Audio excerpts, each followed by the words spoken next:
আর বিজিবির সদস্য কেউ পালিয়ে নাই, বিজিবির একটি অস্ত্র কোনো কিছু মিসিং নাই, বাট আমাদের বেশ কিছু গাড়ি পুড়ে গিয়েছে।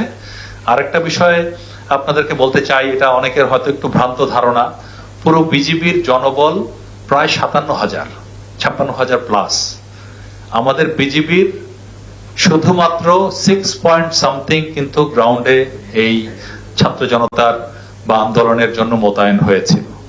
হ্যাঁ, সেটি কেন এত কম মোতায়েন হয়েছে, সেজন্য আমাদের টাইম টু টাইম আগের স্বরাষ্ট্রমন্ত্রীর কাছে এবং রাষ্ট্রীয় পর্যায়ের নেতাদের কাছে কৈফিয়ত দিতে হয়েছে অসংখ্যবার, বিভিন্ন মিটিং এ জবাবদিহি করতে হয়েছে।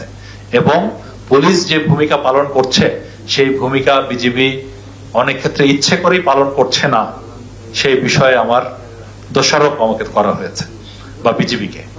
তো এই ক্ষেত্রে আরেকটি বিষয় আপনাকে বলি, যেহেতু সরকারি একটি বাহিনী, সরকারি আদেশ হয়েছে, গ্রাউন্ডে বিজিবি পাঠানো লেগেছে, বাট পুলিশের চাইতে বিজিবির 15-20 গুণ বেশি লিথাল ওয়েপন যেটাকে বলে, মারণাস্ত্র যেটাকে বলে বা আগ্নেয়াস্ত্র যাকে বলে, তা আছে। কারণ বিজিবিকে এমন ভাবে ডিজাইন করা, বর্ডারে কখনো যদি যুদ্ধ পরিস্থিতি হয়, প্রতিরক্ষা বাহিনীর আওতাধীন থেকে বিজিবিকে প্রথম যুদ্ধের প্রথম মোকাবেলা তাদেরকেই করতে হবে। তো বিজিবির কাছে লাইট মেশিন গান রয়েছে, মর্টার রয়েছে, গ্রেনেড রয়েছে, রকেট বিধ্বংসী কয়েক প্রকার অস্ত্র রয়েছে। এগুলোর কোনোটাই ডেলিভারেটলি ইচ্ছাকৃতভাবেই এর মধ্যে মোতায়েন করা হয়নি। বিজিবির পিক আপ যে গেছে, আপনারা তো মানে ভিডিও আজকালকার এই ওপেন যুগে আপনার ভিডিও আপনারা অনেকেই করেছেন, ছবি তুলেছেন। আমি অনুরোধ করব, যেসব পিক আপ গিয়েছে বিজিবির টহল পিক আপ, কোনোটাতেই উপরে এলএমজি নিয়ে, অনেক বাহিনীর দেখবেন এলএমজি সহ উপরে দাঁড়ানো, ইচ্ছা করেই আমরা কোনো এলএমজি নিয়ে কেউ দাঁড়িয়ে থাকবে না নিশ্চিত করেছি, কারণ ঝুঁকি আছে।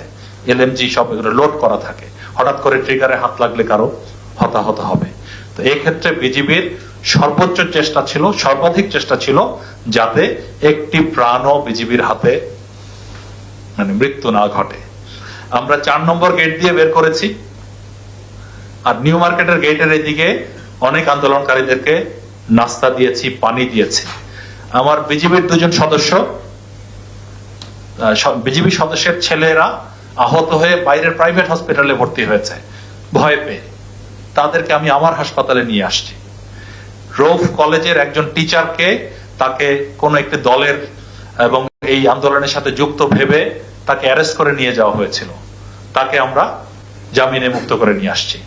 কাজেই সরকারি আদেশ পালন করার মতো পরিস্থিতি দেখিয়ে অনেক কিছু আমরা ভিতরে করেছি, যেটা ছাত্র জনতা 5 তারিখে আমাদের গেটে অনেক মানুষজন, অনেক ছাত্র জনতা মিষ্টি নিয়ে আসছে আমাদেরকে মিষ্টি খাওয়ানোর জন্য।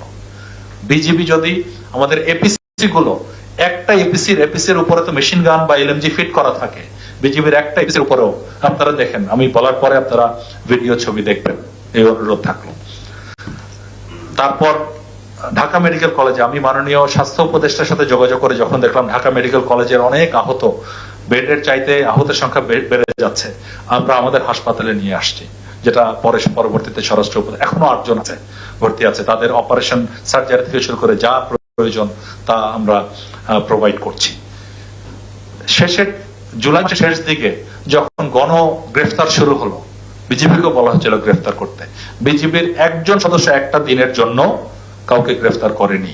আমি বলেছি বিজিবি গ্রেফতারের জন্য প্রশিক্ষিত না এবং প্রস্তুত না। এই ধরনের হেলিকপ্টার ব্যবহার করতে বলা হয়েছিল র্যাবের মতো, বিজিবির হেলিকপ্টার আন্দোলনের জন্য ব্যবহার করা হয়নি। তো এই বিষয়টুকু তার বিভিন্ন পরিস্থিতির কারণে ক্লিয়ার করে বলা হয়নি। আমরা কিভাবে এগুলো করেছি, কিভাবে প্রেসার পেয়েছি বিভিন্ন দিক থেকে, তারপরও কিভাবে করেছি সেটা আমাদের কমান্ডাররা, আমাদের অফিসার যারা আছে, আমাদের সদস্যরা, তারা জানে। তো এই বিষয়ে এই জন্য বলতে চাই। তারপরও 1-2 ঘটনা ঘটেছে যে আপনারা দেখেছেন, হ্যাঁ, একজন অফিসার এই করে ফায়ার করছে একজন, তো তাকে ওই মুহূর্তেই পরের দিনই সেখান থেকে অপসারণ করা হয়েছে। সে একটা ব্যাটালিয়ন কমান্ডার ছিল, তার পজিশন থেকে তাকে রিমুভ করা হয়েছে। অনেক অর্গানাইজেশনে আছে এই ওএসডি বা রিমুভাল হলো পানিশমেন্ট, বা আমাদের ক্ষেত্রে তাতে সীমাবদ্ধ আমরা থাকিনি।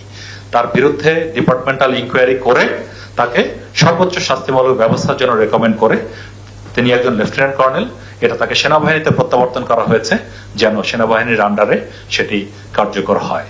একই সাথে আমরা অনুসন্ধান করতে গিয়ে ইনভেস্টিগেশনে দেখলাম তার সাথে ওখানে আরেকজন মেজর ছিলেন যিনি গুলি করেননি, তবেও তিনি অপেশাদার ভাবে ভয় দেখিয়েছেন বা একটা ভীতির সঞ্চার করেছেন যে ছাত্র জনতা একটা ভয় পাচ্ছিল। তাকেও আমরা কিছুটা শাস্তির আওতায় এনেছি যাতে সে মনে করতে পারে যে মানে কোনো কিছু করেই পার পাওয়া যাবে না।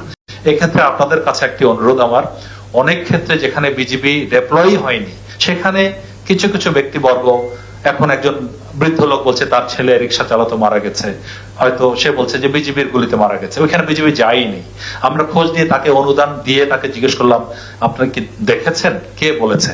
বলে আমি তো দেখি নাই, একটি বাহিনীর কথা বলছে, ওই বাহিনী থেকে একজন এসে আমাকে বলে গেছে এটা বিজিবির গুলিতে।